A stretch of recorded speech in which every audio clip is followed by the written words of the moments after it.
इंद सद्वंदियाणं तिहुवणिद मधुर विसद्वक्काणं अंतातीत गुणाणं नमो जिणाणं जित भवाणं।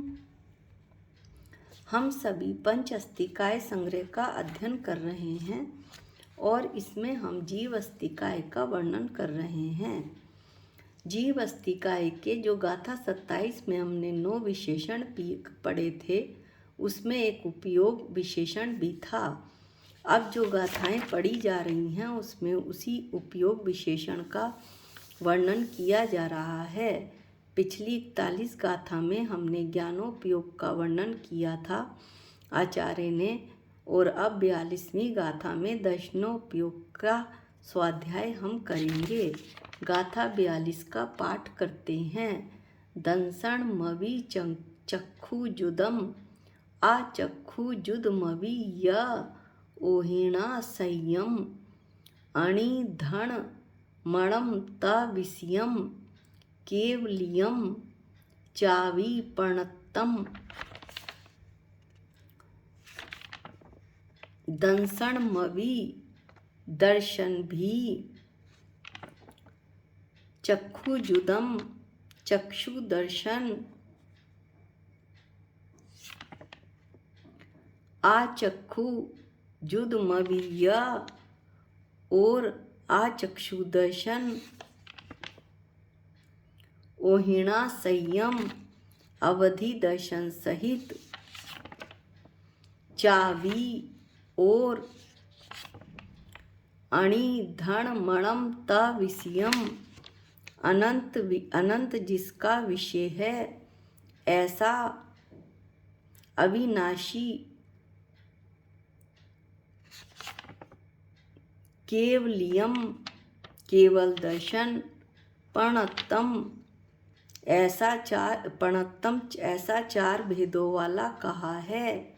क्या कहना चाहते हैं कुंदाचार्य कि ज्ञानोपयोग की तरह जैसे ज्ञानोपयोग के भेद पढ़े थे, वैसे दर्शनोपयोग भी चक्षु दर्शन, आचक्षु दर्शन, अवधि दर्शन और केवल दर्शन के साथ चार भेदों वाला है।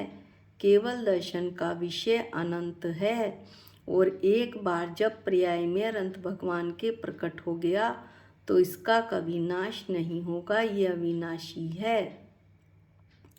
अब टीका में अमृत चंदाचार्य दर्शनोपयोग भेदों के नाम और उनके स्वरूप का कथन कहते हैं। पहला चक्षु दर्शन, दूसरा अचक्षु दर्शन, तीसरा अवधि दर्शन और चौथा केवल दर्शन। इस प्रकार दर्शनोपयोग के भेदों के नाम का कथन हुआ। 4 दर्शन हुए, चक्षु, अचक्षु, अवधि और केवल दर्शन। अब इनके स्वरूप का कथन करते हैं। क्या कहते हैं आचार्य? आत्मा वास्तव में अनंत सर्व आत्म प्रदेशों में व्यापक विशुद्ध दर्शन सामान्य स्वरूप है, अर्थात आत्मा वास्तव में अनंत गुण वाला है। ये गुण आत्मा के असंख्यात प्रदेशों में व्यापक हैं। आत्मा पूर्ण रूप से शुद्ध है और अनंत दर्शन वाला है। दर्शन सामान्य स्वरूप क्यों? क्योंकि जो दर्शनावरणी कर्म का आवरण था वो उससे पूरी तरह से आत्मा रहित है। निश्चय न से आत्मा का स्वरूप बता रहे हैं, इसलिए वह अनंत दर्शन वाला है। अब यही आत्मा जिस आत्मा का स्वभाव बताया था, उस आत्मा की संसार अवस्था में कैसी दशा हो जाती है वो आचार्य बताते हैं।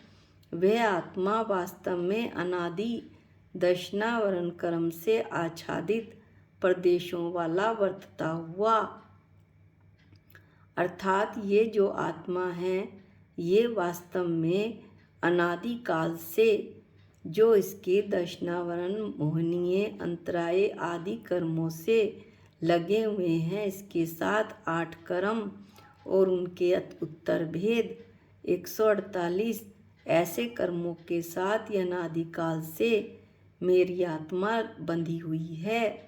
तो दशनावरण, यहाँ दशनावरण कर्म का स्वभाव का वर्णन चल रहा है।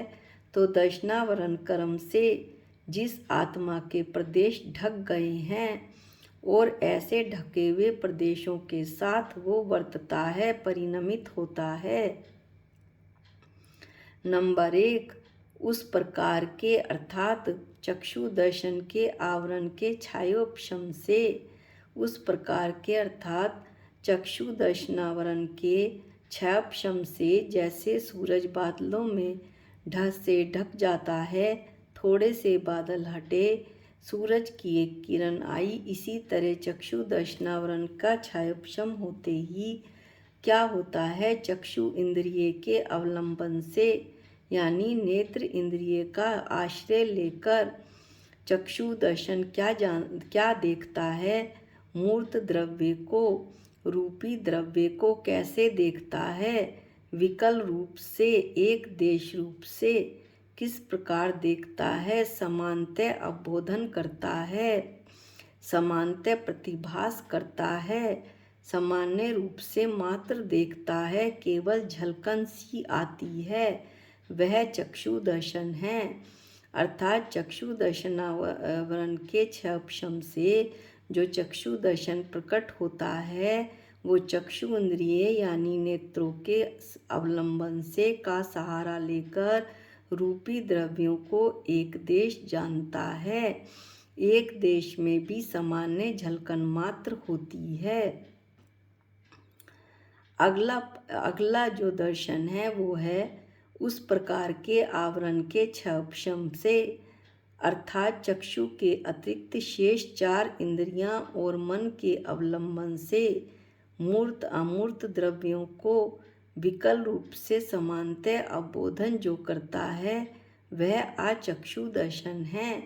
आचार्य क्या कहना चाहते हैं, आचक्षु दर्शनावरण कर्म के छायोपशम से क्या होता है, चक्षु के अतिरिक्त नेत्र के अतिरिक्त जो शेष 4 इंद्रियां हैं स्पर्शन, रसना, घ्राण, कर्ण और मन के आश्रय से किसको जानता है, कौन, आचक्षु दर्शन मूर्त और अमूर्त द्रव्यों को किसको देखता है, मूर्त और अमूर्त द्रव्यों को, रूपी व अरूपी पदार्थों को कैसे देखता है, विकल रूप से एक देश किस प्रकार देखता है, समानतः अवबोधन करता है, थोड़ा थोड़ा अंश अंश केवल सामान्य प्रतिभास झलकन मात्र होती है पदार्थों की, वह आचक्षु दर्शन है।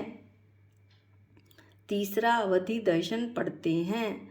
उस प्रकार के आवरण के छायोपशम से ही किस प्रकार के अवधि दर्शनावरण के छायोपशम से मूर्त द्रव्य को विकल रूप से, मूर्त द्रव्य यानी रूपी पदार्थ को विकल रूप से एक देश समानतः अवबोधन करता है, सामान्य रूप से देखता है, केवल सामान्य रूप से रूपी पदार्थ जिसमें झलकते हैं वह अवधि दर्शन है। चौथा केवल देश दर्शन, समस्त आवरण के अत्यंत क्षय से, समस्त आवरण किसका, दर्शनावरणी कर्म का, जो समस्त आवरण हट गया, संपूर्ण बादल सूरज के आगे से हट गए तो सूरज का पूरा प्रकाश फैल गया, उसी तरह दर्शनावरणी कर्म का पूर्ण रूप से छायोपशम हो गया तो केवल ही आत्मा अकेला ही क्या करता है, मूर्त अमूर्त द्रव्यों को सकल रूप से, रूपी व अरूपी पदार्थों को सकल रूप से यानी पूर्ण रूप से, लोकाकाश आलोकाकाश के सभी द्रव्यों को और उनकी अनंतानंत पर्यायों को क्या करता है, समानतः अवबोधन करता है, सामान्य मात्र देखता है, उसके झलकते हैं। ये केवल दर्शन में रूपी और अरूपी समस्त पदार्थ ये स्वाभाविक केवल दर्शन है, अर्थात ये आत्मा का स्वभाव है। मेरी आत्मा का स्वभाव अभी ऐसा ही है। अनंत भगवान ने पर्याय में प्रकट कर लिया और मेरे को ये स्वभाव प्रकट करना बाकी है। इस प्रकार दर्शनोपयोग के भेदों के स्वरूपों का कथन हुआ। 4 भेद हुए। चक्षु दर्शन जो नेत्रों से हुआ, अचक्षु दर्शन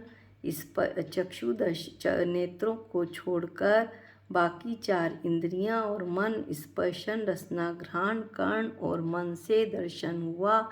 अवधि दर्शन मूर्त द्रव्यों को, रूपी पदार्थों को एक देखता है।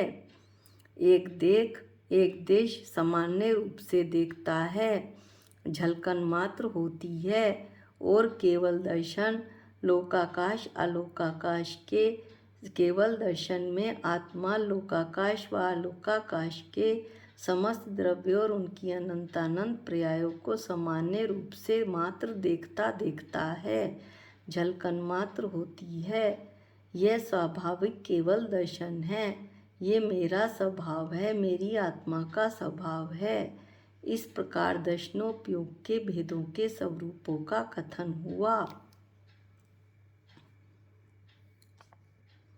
अगले वीडियो में हम गाथा 43 पढ़ेंगे। आज के लिए इतना ही। निज निधि निज में बताई, ये अनंत उपकार है। इसके लिए जिन वाणी माँ को वंदनानंत बार है, वंदनानंत बार है। सबको जय जिनेंद्र।